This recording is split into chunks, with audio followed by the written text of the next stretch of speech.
Vocês perceberam que a capa do nosso boletim, durante esse mês de abril, o aniversário da nossa igreja, está lá o tema que nós elegemos como tema para a nossa caminhada para os 80 anos.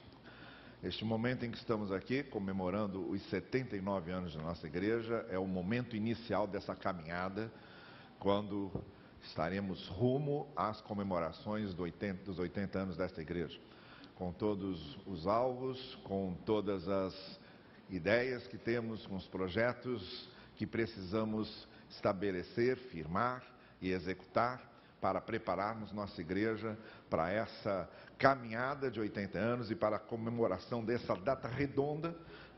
Datas redondas, elas são sempre muito importantes.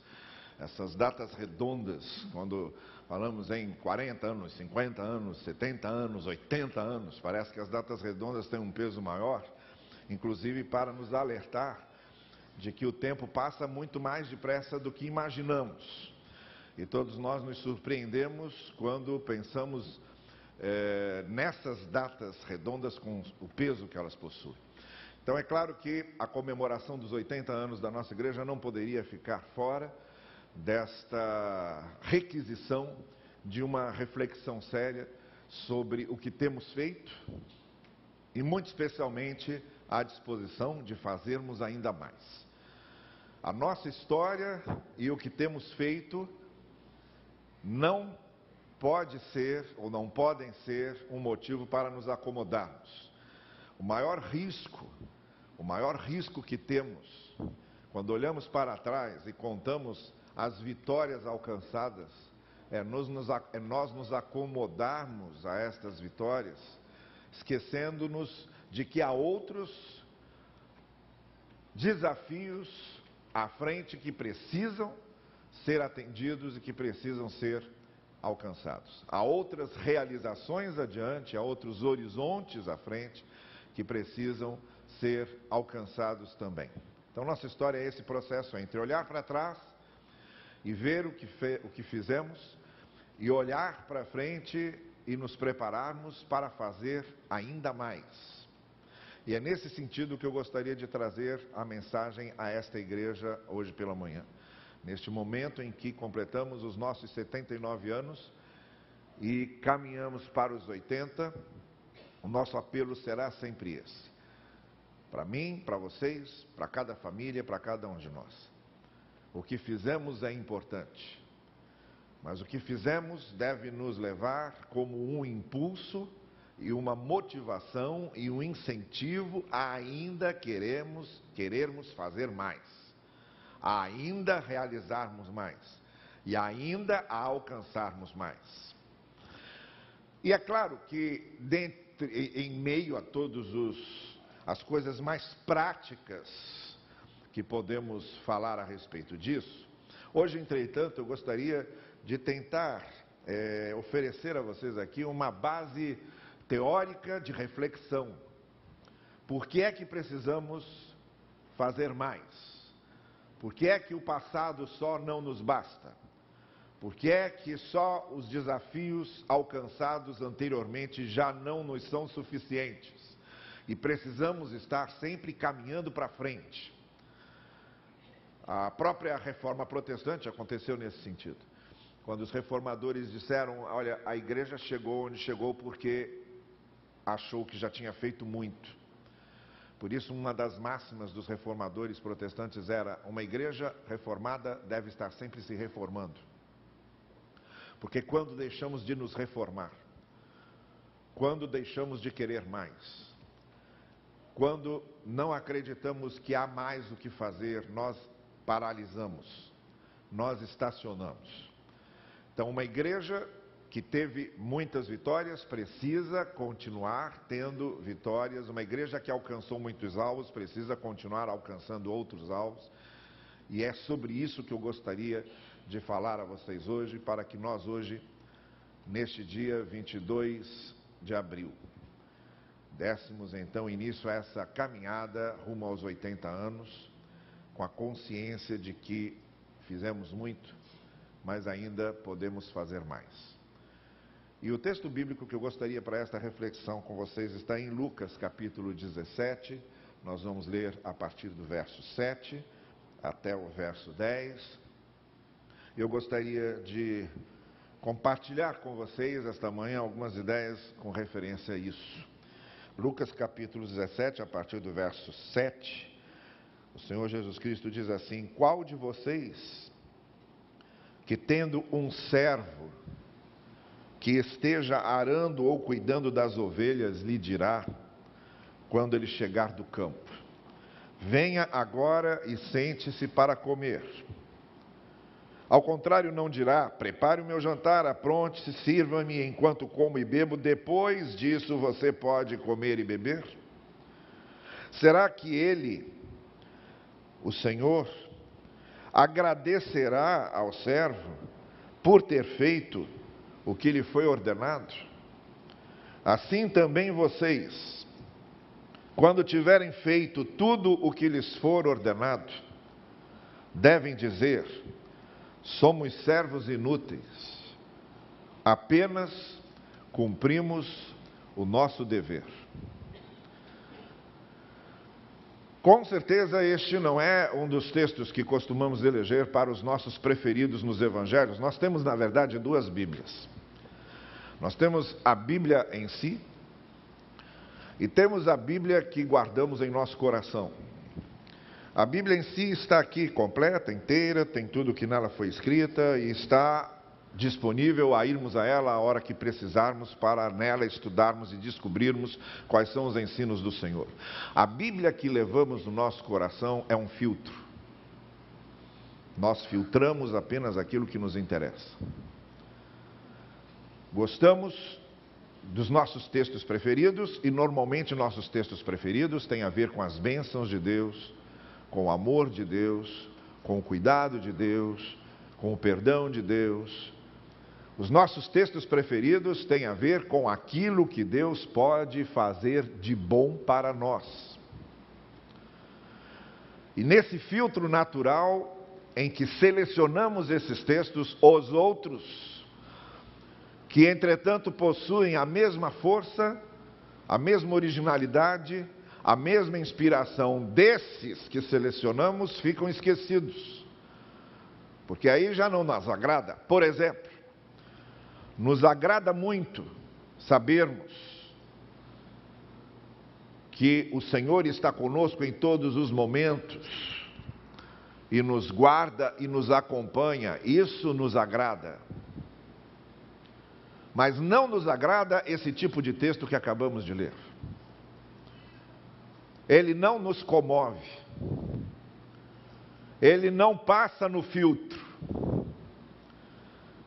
Ele jamais será citado como texto predileto, podem ter certeza disso.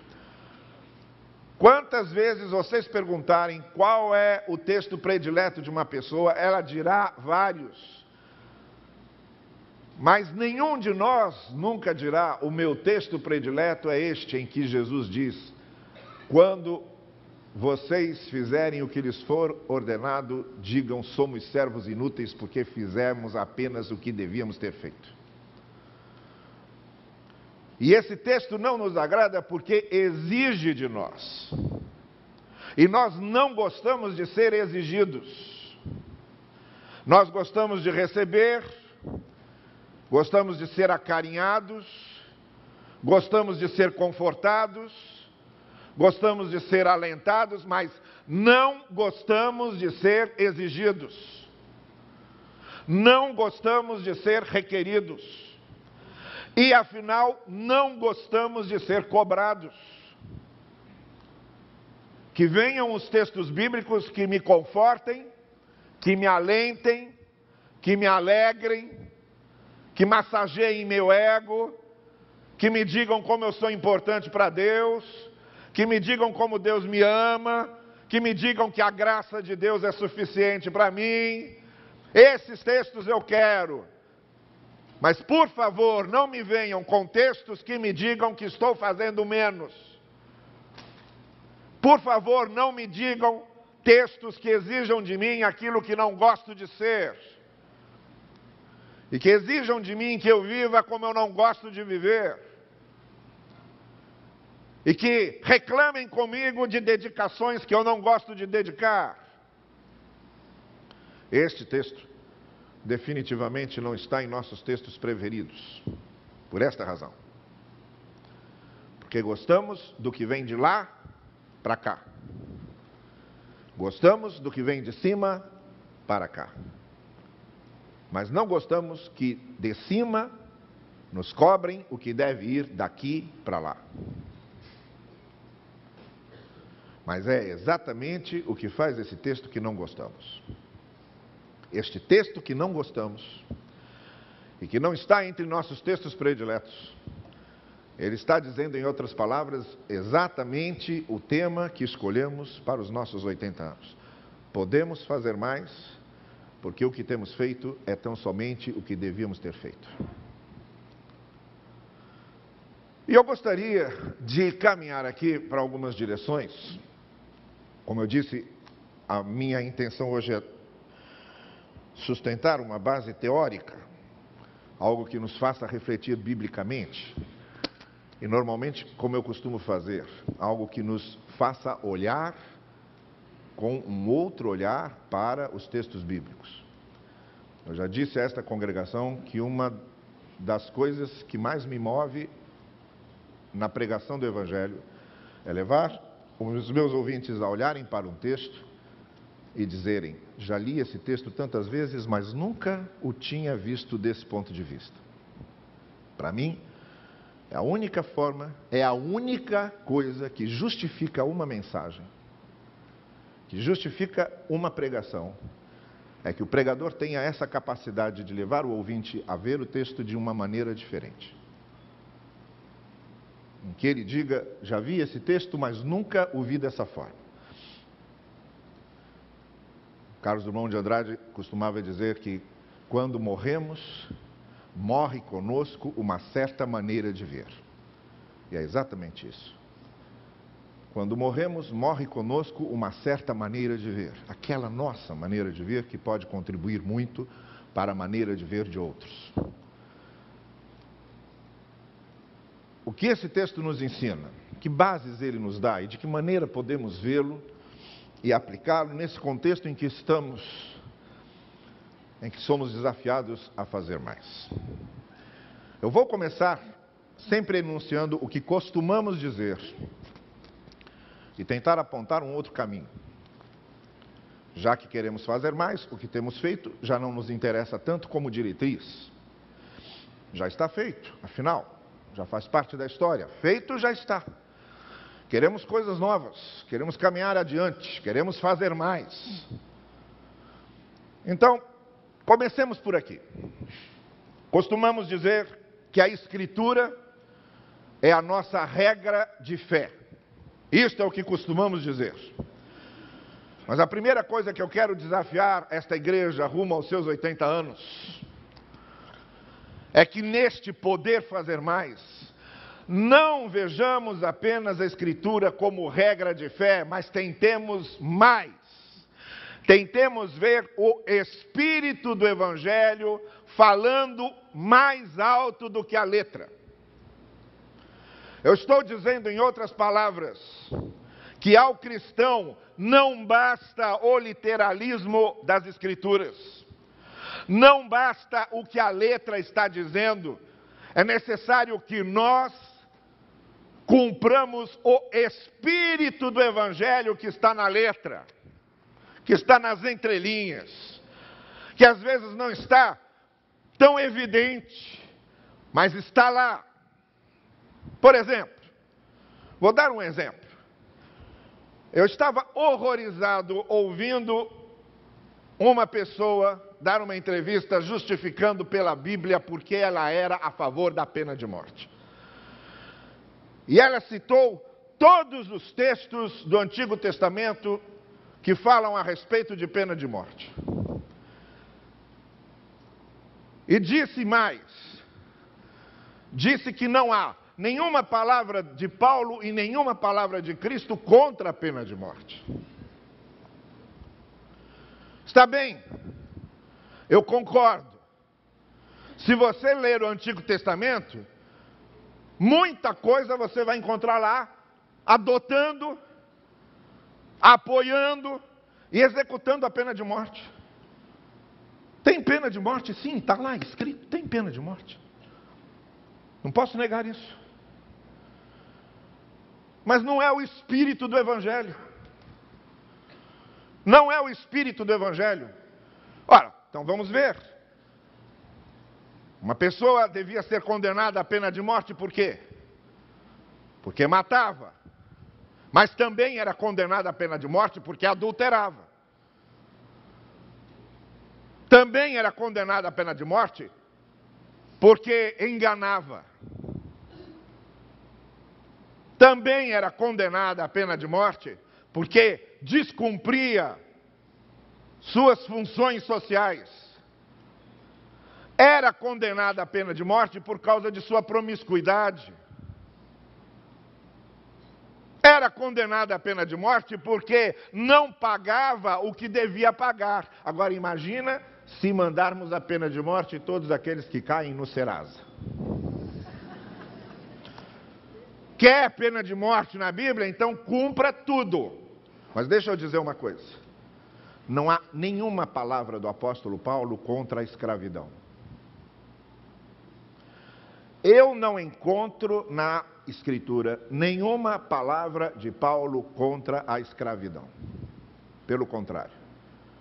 Quando ele escreve a Filemon, ele manda Onésimo de volta a Filemon, dizendo que Filemon deveria recebê-lo como irmão, mas não há uma palavra questionando o sistema de escravidão. Estão entendendo o que eu quero dizer? Não nos basta a letra. Porque se fôssemos julgar dessa forma, o fato de que nós não temos uma palavra literal contra o sistema de escravidão, isso também não é motivo para sustentarmos o sistema de escravidão. A Escritura é nossa regra de fé e prática, sim. Mas mais alto do que a letra, nessa regra de fé e prática, deve falar o Espírito do Evangelho. Em primeiro lugar, eu como pastor desta igreja gostaria muito que a igreja que eu pastoreio se tornasse um corpo vivo de Cristo, que respeita a Escritura como sua regra de fé e prática, mas que sabe distinguir o que vai além da letra e está mais interessado em viver o Espírito do Evangelho nas entrelinhas da letra. Podemos fazer mais nesse sentido. Segunda coisa, nós costumamos dizer que a igreja deve estar fora do mundo. Costumamos dizer que nós não somos do mundo. Está ótimo. Isso também tem sua razão. Mas quando dizemos que a igreja está fora do mundo e que nós não somos do mundo, nós estamos dizendo simplesmente que não compactuamos com o sistema de valores caídos que muitas vezes move a sociedade que vivemos.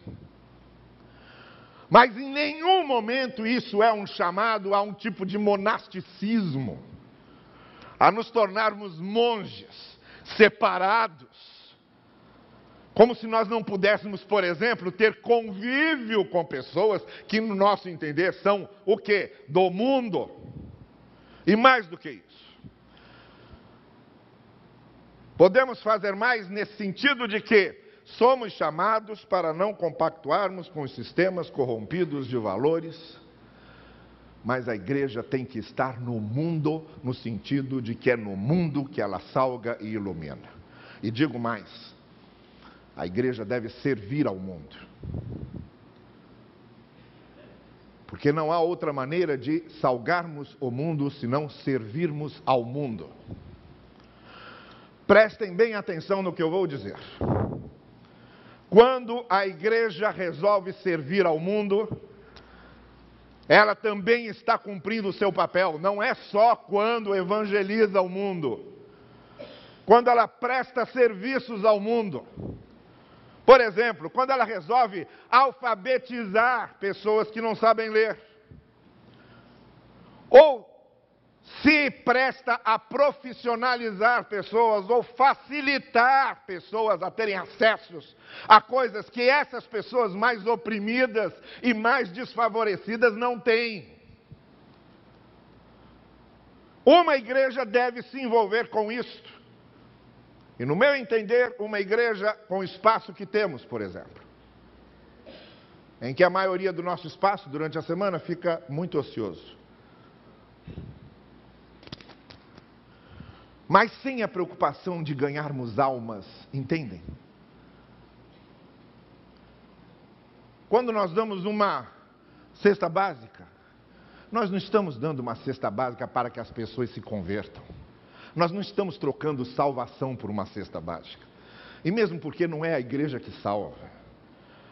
Quando damos uma cesta básica, nós estamos servindo alguém que está com fome. E ponto. Os serviços que promovemos ao mundo não podem ser em troca de uma suposta conversão. Não servimos apenas para que se tornem membros desta igreja ou crentes de alguma maneira. Nós servimos porque servimos. E ajudamos porque ajudamos. Uma igreja deve estar fora do mundo só no que se refere a compactuar com valores, mas ela está dentro do mundo e salga o mundo também quando serve ao mundo. Terceiro, costumamos dizer que devemos atualizar os nossos métodos de evangelização. Está certo. O que mais se tem hoje são métodos eclesiásticos. Existem tantos métodos eclesiásticos quanto denominações que temos. Há alguns que se tornam mais famosos, outros não tanto. E aí eles se dividem e se subdividem, há os que fazem mais sucesso. O problema dos métodos de evangelização ou dos métodos eclesiásticos é quando nós acreditamos que aquele método em si vai solucionar todos os problemas. Mas quando nós falamos em evangelização, podemos fazer mais porque não nos importa muito o método do evangelismo, mas a essência da evangelização é o nosso testemunho pessoal de vida. Às vezes nos preocupamos muito com métodos de evangelização modernos, ultramodernos, pós-modernos. Mas há um método de evangelização que serve sempre. É quando eu impacto uma pessoa com a minha forma de ser, com a minha maneira de viver, com o meu testemunho. Então hoje, por exemplo, está aqui o pessoal da Junta de Missões Nacionais, eles sabem disso. A nossa ênfase metodológica de evangelização hoje está sendo igreja multiplicadora. Está bem. Mas de nada servem os métodos evangelísticos se nós não estivermos dispostos a dar testemunho de vida no dia a dia. No lugar em que trabalhamos, no lugar em que estudamos, no lugar em que vivemos. As pessoas devem olhar e devem ter as suas razões para dizer: eu quero a mesma coisa que está fazendo bem aí para essa pessoa. O que mudou a vida desta pessoa. O que faz com que ele seja essa pessoa cortês, cheia de compaixão, honesta, íntegra. Num país como o que vivemos hoje, uma pessoa íntegra bota todo mundo na loucura. Todo mundo pira quando vê uma pessoa íntegra que diz: eu não vou fazer isso porque não é certo fazer. Todo mundo entra em parafuso porque não é o comum. O incomum é justamente ser honesto e íntegro. Então imaginem o que é, de repente, uma pessoa começar a ver que aquele fulano é uma pessoa íntegra, honesta,